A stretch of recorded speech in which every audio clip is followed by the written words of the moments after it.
We were all doing a tour of the library here and talking about the significance of the passage of time, right? The significance of the passage of time. So when you think about it, there is great significance to the passage of time in terms of what we need to do to lay these wires, what we need to do to create these jobs. And there is such great significance to the passage of time when we think about a day in the life of our children. Did you get that? Let's welcome in our panel to talk about this, Democratic strategist and former Obama advance man Robin Biro. Also back with us, Morgan Zegers. She is the founder of Young Americans Against Socialism. All right, Robin, help me out here. I know we only have 4 minutes, so the passage of time is important for this segment. But, you know, when are they going to take the podium away from the vice president? Maybe that's the best course of action right now. It's tough. And look, I was a frequent critic of former President Trump, who lost, as you know, 92% of his staff during his term. I think these jobs are just tough. And I do believe that McEldowney is leaving for pressing personal issues. But, you know, I also think it's fair to criticize Kamala Harris. I've heard rumors that this is a toxic environment. I heard the same kind of rumors when President Trump was in office as president. So, you know, it's worth asking the question, is it actually a toxic work environment? Well, I think, you know, and I don't mean to be too glib about these word salad sound bites here, Morgan, but I think this is reflective in you know, obviously the vice president relies on her staff members to prepare her, provide her with policy documents and brief her on what's going on. And what we've seen from these speeches is she's not prepared. So maybe this woman is leaving because her message is falling. She seems like a qualified person, and Kamala Harris just simply isn't listening to her. Yeah, I think two things can be true at the same time here. This staffer could be leaving for her family reasons, but because this is such a repeated pattern in Kamala Harris's office, it's really hard for us to not question maybe there's some other factors leading into her decision to leave.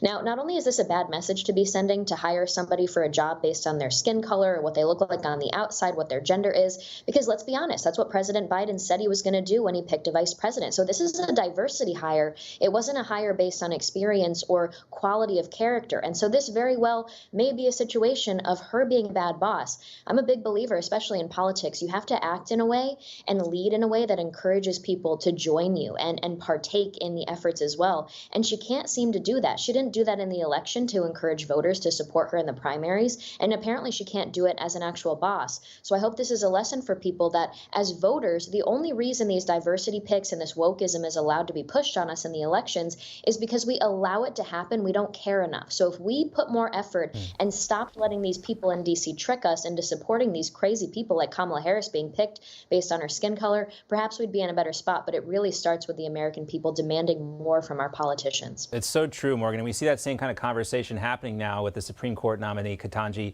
Brown Jackson. If you want to talk about her background at all, you instantly get cast as a racist. When you just, you know, let's just talk about her judicial record. No, you're a racist. Here's an example. Here's Jimmy Kimmel, a former blackfacer, on his program last night.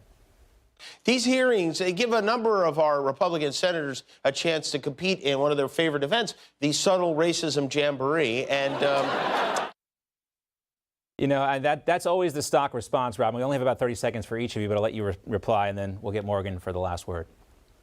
Yeah, sure. Well, I'm very excited about Ketanji Brown as the nominee. She was editor of the Harvard Law Review. She's definitely qualified. Robin, and I want to get you to talk about Jimmy Kimmel there because we've talked about her qualifications. Oh, he's disgusting.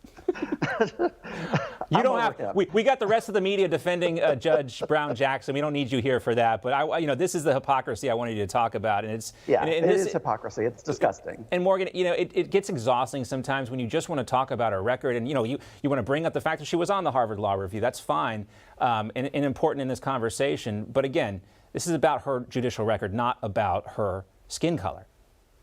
Yeah, exactly. And actually, if you looked at what the GOP senators were saying, they were saying, listen, you had plenty of opportunities to pick someone that everybody could agree on that obviously was going to be more liberal and would vote on the liberal side. But there you go, picking somebody that is supported and funded by the most radical leftist groups in the country. So it's like they're trying to make things more divisive and hard by doing this. And it really doesn't seem like they're interested in unity. But when have they ever been interested in unity over the last years?